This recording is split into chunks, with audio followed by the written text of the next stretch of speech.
The 1970s were a tough time for American cars, with energy crises, pollution rules, and new imports shaking up the industry. Yet even in this chaos, these 15 sleeper cars quietly stood out and showed real power and style. Number 15. 1970 Buick GSX Stage 1.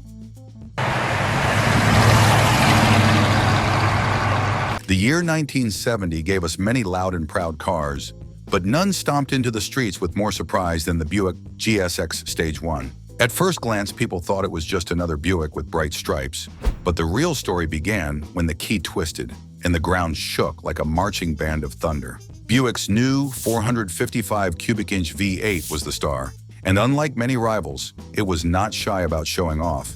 It made 360 horsepower, but the wild number everyone remembers is the 510 pound-feet of torque. Imagine pulling a freight train while barely pressing the gas pedal. That is how strong it felt. Why did Buick even build this car when it was known for comfy cruisers? Because in 1970, General Motors dropped the rule that limited mid-size cars to 400 cubic inches. Buick wasted no time, rolled up its sleeves, and unleashed this monster dressed in Saturn yellow or Apollo white. Only two colors, yet both looked like they belonged on a rocket ship headed straight for the moon. Now, what made the Stage 1 special compared to the regular GS 455? The engineers gave it hotter camshafts, bigger valves, and heads that breathed better than a sprinter at the Olympics. Magazines said the power was way higher than the official numbers, and when Motor Trend tested it, they ran the quarter mile in 13.38 seconds at 105 miles per hour. That was faster than many Hemi cars, and suddenly, the Buick GSX wore the nickname Hemi Killer. But here's a twist. Unlike many rivals that ditched comfort for speed, the Buick could also be ordered with air conditioning. Imagine racing down the drag strip while staying cool enough to sip a milkshake. That was Buick's idea of having your cake and eating it too. Out of only 687 GSX cars made that year, 400 came with the Stage 1 package.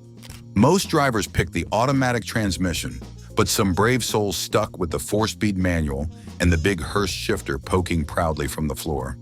The GSX was wild, it was loud, it was strong, and it had only 2 flashy suits to wear. It was not built in giant numbers, but every single one left the factory ready to scare Hemis, Chevelle, and anything else that dared to follow too closely.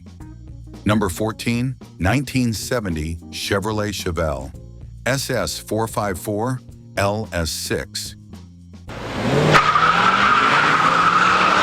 In 1970, a new kind of thunder rolled onto American streets, and its name was Chevrolet Chevelle SS 454 LS6. Chevy had been waiting for the perfect chance to stretch its muscles, and when General Motors lifted the rule against engines bigger than 400 cubic inches, the company pounced like a sprinter off the starting line. The Chevelle SS became the ultimate stage for Chevy's wildest creation, the LS6 454 cubic inch V8. Imagine an engine with a bore of 4.25 inches, a stroke of 4.0 inches, and a growl that made neighbors peek through curtains. That combination delivered 450 horsepower at 5,600 revolutions per minute and 500 pound-feet of torque at 3,600 revolutions per minute. Numbers like that turned ordinary pavement into racetracks. But how did this Chevelle stand apart from the rest of the muscle crowd? Let's just say it was not shy about showing off.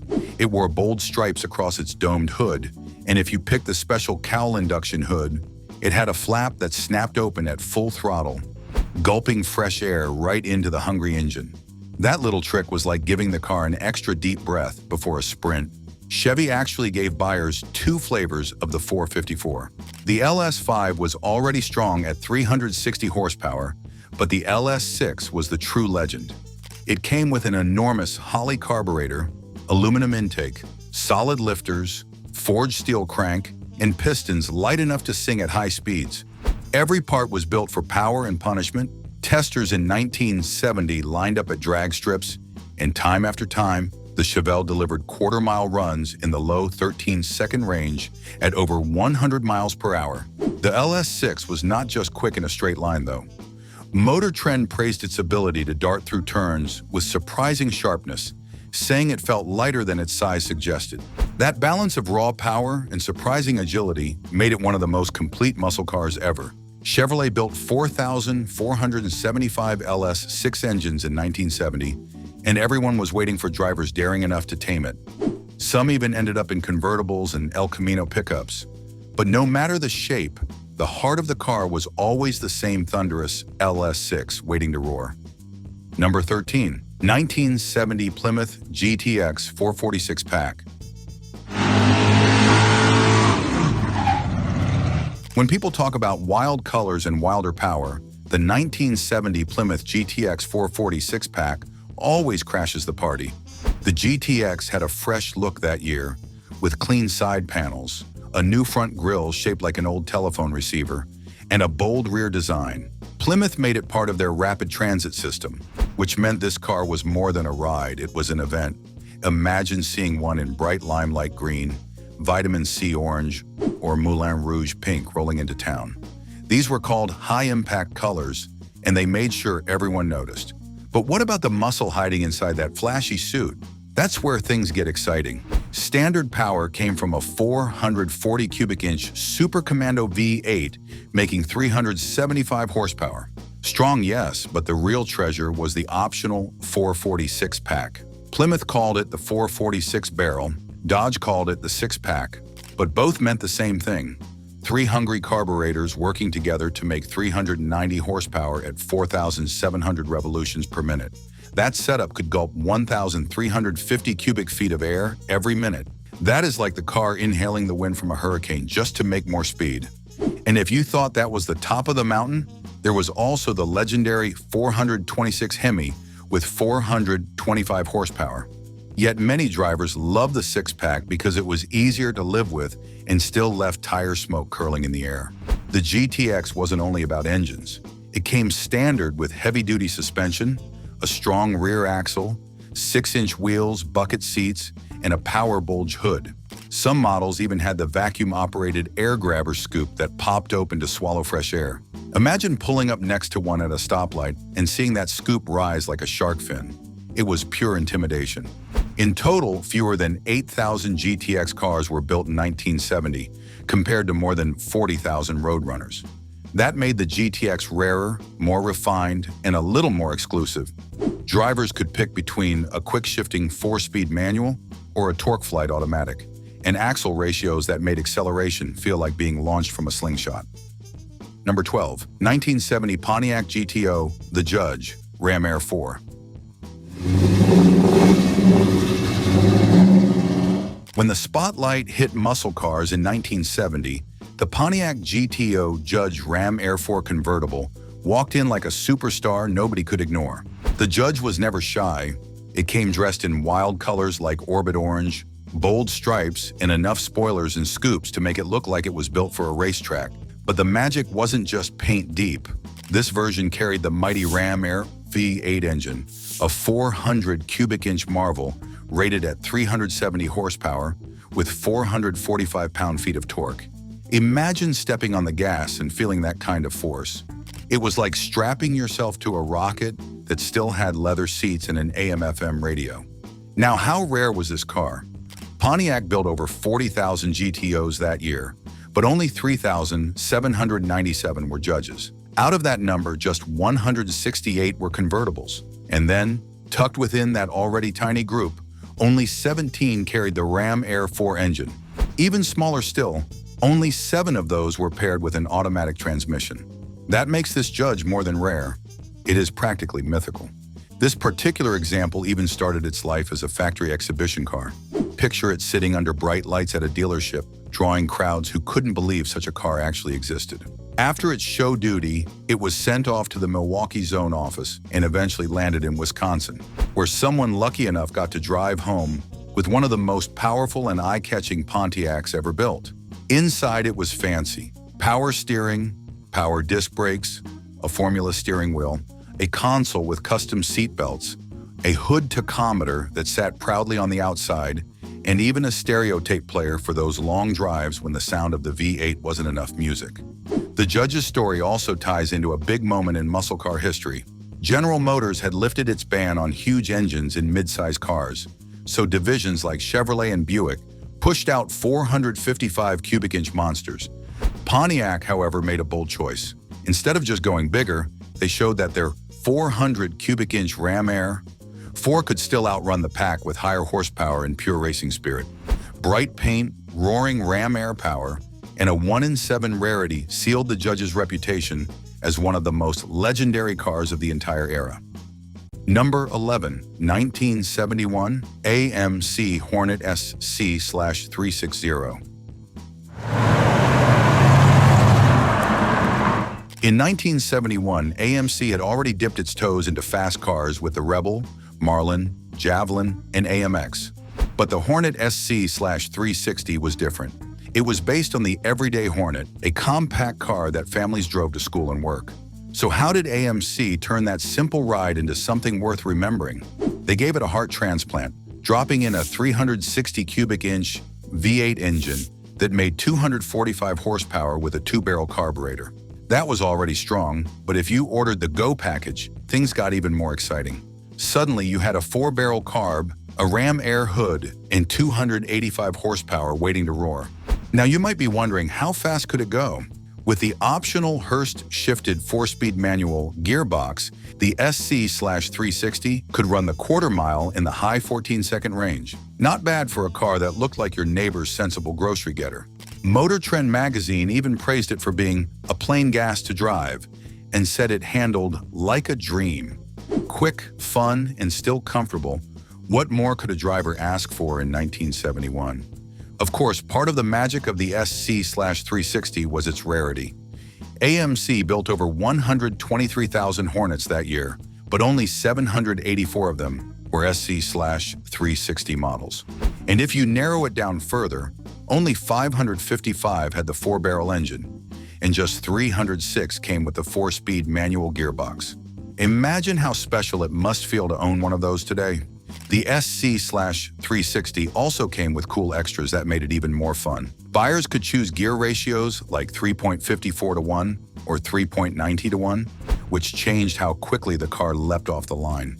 Wide polyglass tires, a sport suspension, and AMC's twin-grip differential gave it sharp handling to match its muscle.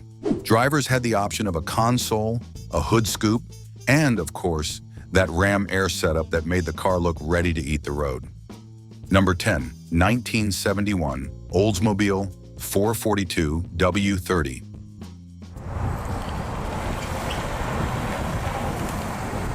In 1971, when many muscle cars were starting to lose their fire, the Oldsmobile 442 W30 still showed up like a heavyweight champion who refused to quit. General Motors had told all its divisions to cut compression so the engines could run on regular fuel, and that meant less power for everyone. But Oldsmobile had a trick. If you checked the famous W30 option, your 442 turned into something far more exciting. Insides had a 455 cubic inch rocket V8 that still packed 350 gross horsepower and a mountain of torque. Want to guess what that torque number was? It was 370 pound-feet, enough to launch the car forward with a grin on your face. Even though the numbers on paper looked smaller than before, the car still felt like a true muscle machine. Motor Trend even said the 442 could still make all the smoke and fury a driver could want. That is the kind of review that tells you this was no weak ride. The W30 kept its aluminum intake, low restriction exhaust, and Ram air hood that scooped in fresh air. Add a manual transmission, and the engine even kept its hotter camshaft, which made the car sound mean and ready to race. The amazing part was how rare these cars were. Fewer than 1,000 people ordered the W30 package in 1971, and out of those, only 110 picked a convertible. Imagine being one of those lucky owners cruising with the top down and the rocket V8 rumbling. That is the kind of summer memory that lasts forever. The car was more than just power. The FE2 heavy-duty suspension, factory power steering, and front disc brakes made sure drivers could handle the road with confidence. It rolled on 14-inch styled steel wheels with Firestone wide oval tires that looked just right under its Viking blue paint and W30 stripes. Inside, the driver got bucket seats, a rally pack gauge cluster, and of course, a Hurst shifter for that perfect muscle car feel. So even though the world was changing and performance cars were starting to fade, the 1971 Oldsmobile 442 W30 stood tall as proof that the muscle spirit was alive and kicking. Number 9, 1971 Dodge Charger Super B 446 pack. In 1971, the Dodge Charger Super B with the 446 pack was like a firecracker in a library. The world of muscle cars was shrinking because insurance companies and rules were pushing against wild engines. Still, Dodge decided to make the Super B something special. They built just over 5,000 Super Bs that year, and inside those numbers lived a few very rare ones. Now, can you guess how many carried the famous 440 cubic inch six-pack engine? The answer is only 99 with an automatic transmission, making each one feel like a four-wheeled unicorn. That six-pack name meant the car wore 3 two-barrel carburetors, which gave the V8 engine a deep growl and a kick of 385 horsepower. It was the kind of power that made the tires cry out in smoky clouds when you pressed the gas. Drivers loved that rush, and Motor Trend praised how cars like this could still deliver thrills, even when the world said to calm down. The design also made people look twice. Imagine gunmetal gray paint shining in the sun, a matching interior wrapping you inside, and a black vinyl roof topping it off. Some say there may have been only one built in that exact color combination with a six-pack engine. One of one? That is like having a baseball card nobody else owns. Collectors today tell stories of barn finds, where a Super B sat for decades waiting for a second chance. One famous car in B5 blue was found after sitting still since the 1970s. It had flat tires, a dented fender, and a motor that would not turn, but even like that, it carried the kind of magic that made people dream about driving it again. Would you believe it still had fewer than 20,000 miles on it when it was discovered? That is like freezing time for half a century. Inside the Super B, bucket seats, sporty gauges, and the growl of the 440 made every drive feel like a race. Add the strong suspension, the power steering, and those fat tires, and you have a muscle car that was born to play on the open road. Number 8, 1972, Chevrolet Nova SS 396. Chevrolet had been building Novas since the 1960s, and by 1972, this model carried a secret that made collectors smile widely. Why? Because it was the very first year that General Motors stamped the engine code into the VIN. That meant if your Nova showed the letter K in the 5th spot, you could prove without a doubt it was a real supersport. No more guessing games, no more stories. You had proof right in the numbers. The standard Nova SS came with the L48 350 cubic inch small block, rated at 200 net horsepower.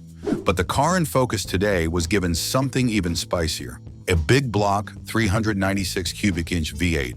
That motor was paired with a Borg-Warner T10 4-speed manual, making every drive feel like you were the conductor of an orchestra, where the instruments were pistons, gears, and tire smoke. Ever wonder what 396 cubic inches of American muscle sounds like when it clears its throat? Imagine thunder, then double it. Performance goodies made it more exciting. A Holly Street Avenger 4-barrel carburetor sat on top of an aluminum intake manifold.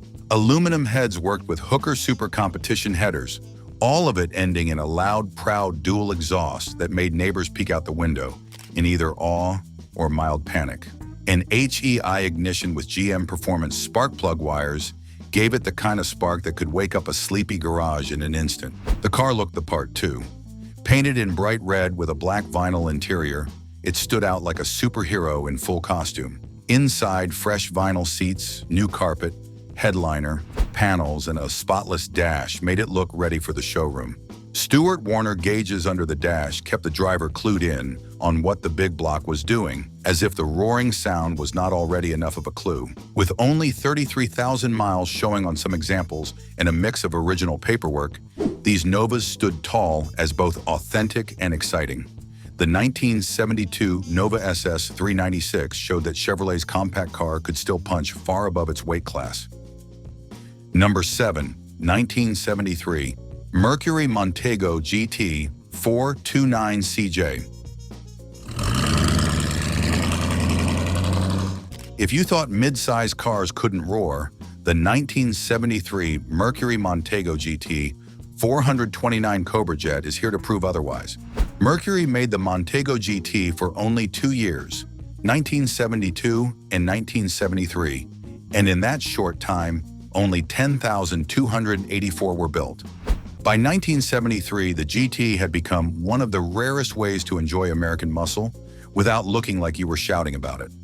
A choice of powerful engines that could turn a grocery run into a small parade of tire smoke. The star of the show was the 429 cubic inch Cobra Jet V8. With a 4-barrel carburetor, hydraulic lifters, and a cast iron intake, it delivered 205 horsepower and 322 pound-feet of torque. That might not sound like the number the press used just a year earlier, but compression ratios had been reduced across the board, making engines friendlier to regular gasoline and insurance companies alike. Still, the Montego GT didn't lose its muscle. Imagine sitting behind the wheel of 4,100 pounds of finely tuned American engineering, and then pressing the accelerator. You would feel like the world was moving in slow motion as the Cobra Jet made its presence known. The Montego GT was not just about power. It had a fastback style and a comfortable suspension system, which made it surprisingly nimble for its size. Street versions could be had with engines ranging from a simple 2-barrel, 302 cubic inch small block all the way up to the mighty 429.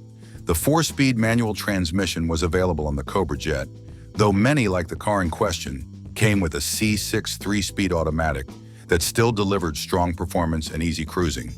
Inside, Mercury gave the Montego GT enough room for 2 or 4 passengers, with options that made longer drives enjoyable. The car handled well enough that even at high speeds, you didn't feel like you were wrestling it down the street. And despite the bulk, the Montego GT had a history on the NASCAR circuits, proving it could mix with the best when it mattered most. In 1973, only 4,464 Montego GTs were made, making each one a rare sight today. This example with the 429 Cobra Jet is part of a tiny number of documented survivors and represents the final bow of Mercury's mid-size muscle experiments before the malaise era dulled the roar of Detroit. The 1975 Pontiac Ventura Sprint 350 is one of those under-the-radar stars. The Ventura Sprint was offered from 1971 through 1975, but only a small portion of them packed enough punch to live up to the name. Most came with a humble Chevy 250 cubic inches 6, rated at 105 net horsepower, while the optional Olds 260 V8 nudged that up slightly to 110. The real kicker, though, was the Pontiac 350 cubic inch V8, delivering either 145 or 165 horsepower, and that's the engine that made the Sprint feel truly alive. By 1975, Pontiac had updated the Ventura with a completely new front suspension borrowed from the F-body Camaro and Firebird. That upgrade, along with the optional F41 handling package, made these cars surprisingly agile. Even though the Ventura was an X-body midsize, it could take corners with confidence, and the ride felt planted instead of floppy. Imagine cruising down a Palm Springs street and knowing the suspension beneath you was borrowed from some of Pontiac's best handling machines. This specific Ventura Sprint is as pristine as you could hope for. With only 32,000 miles on the odometer, it still has its original white split bench interior that looks almost new. The body shines in bimini blue with professionally painted hood and deck graphics that match the high-dollar base and clear coat. Chrome, stainless trim, and glass are all in excellent condition, showing no rust or chips. Mechanically, it runs like it did the day it rolled off the lot. The numbers-matching Pontiac 350 V8 sings through a custom exhaust, connected to the original turbo hydromatic automatic transmission.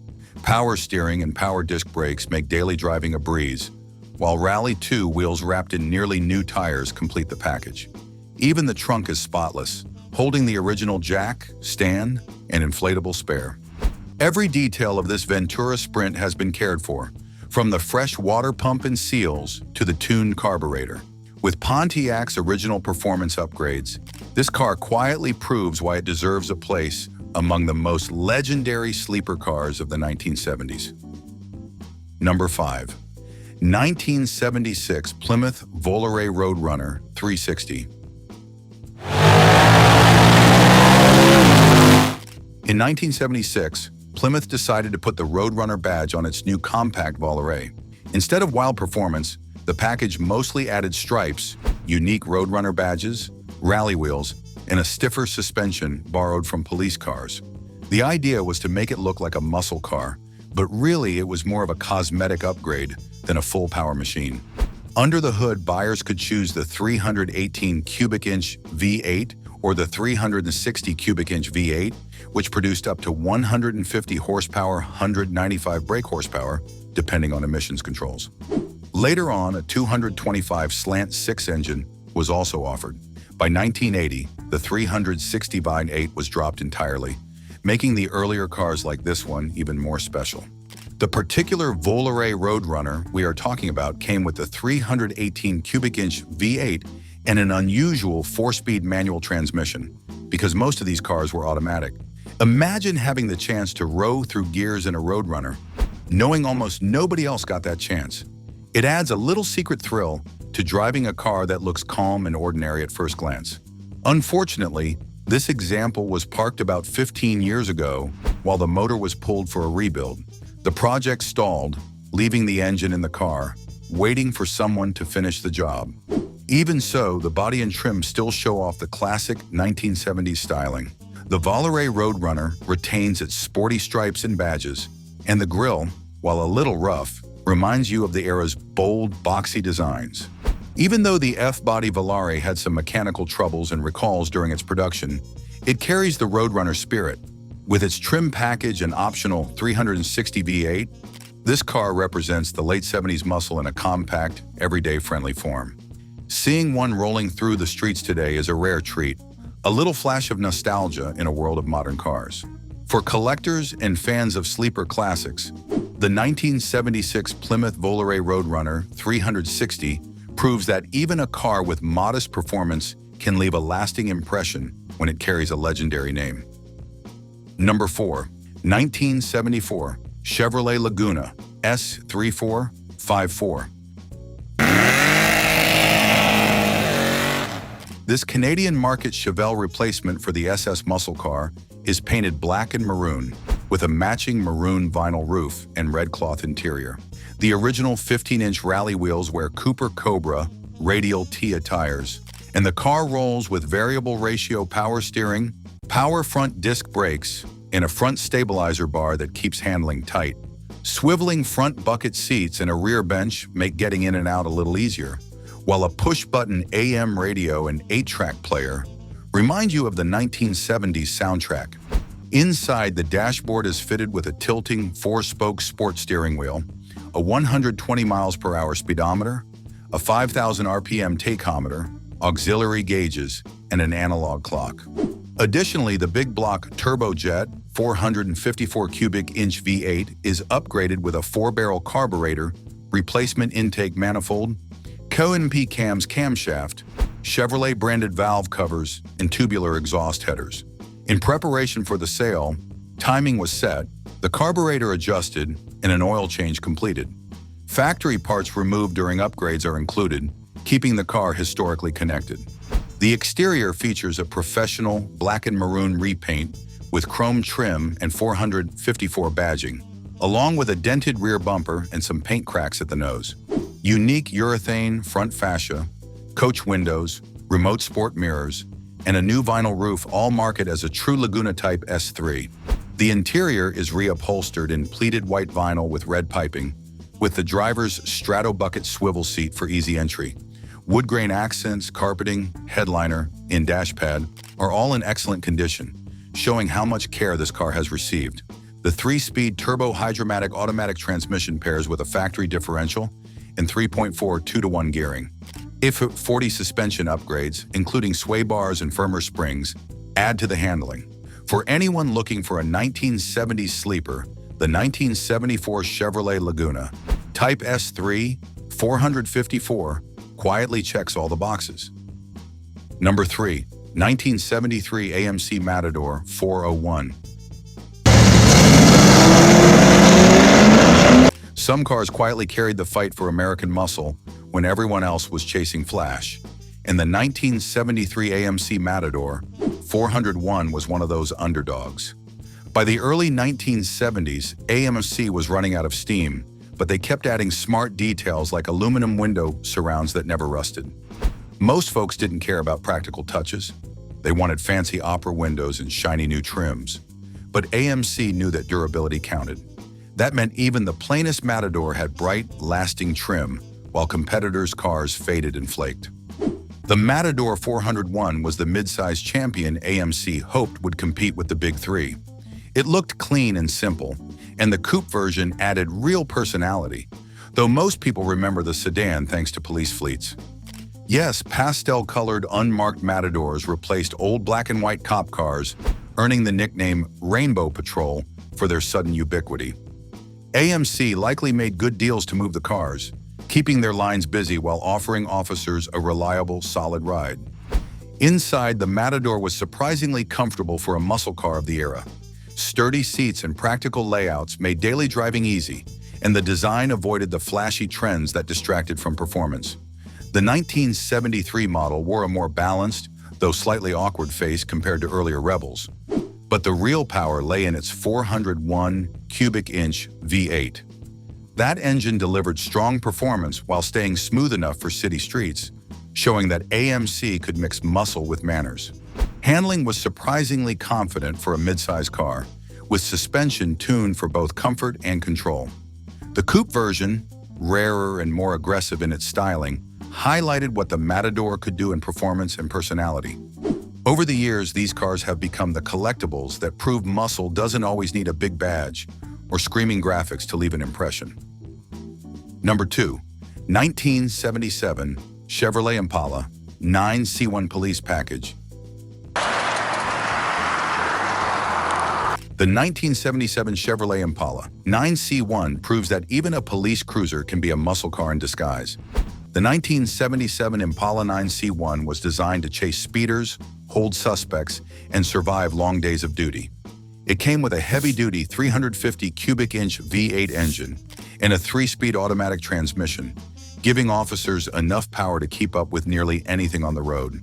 But what made it special wasn't just the engine. It was how much thought went into making it tough and practical at the same time. But that's not all. The car wore a bold white and black paint scheme, topped with enough lights to signal a small parade.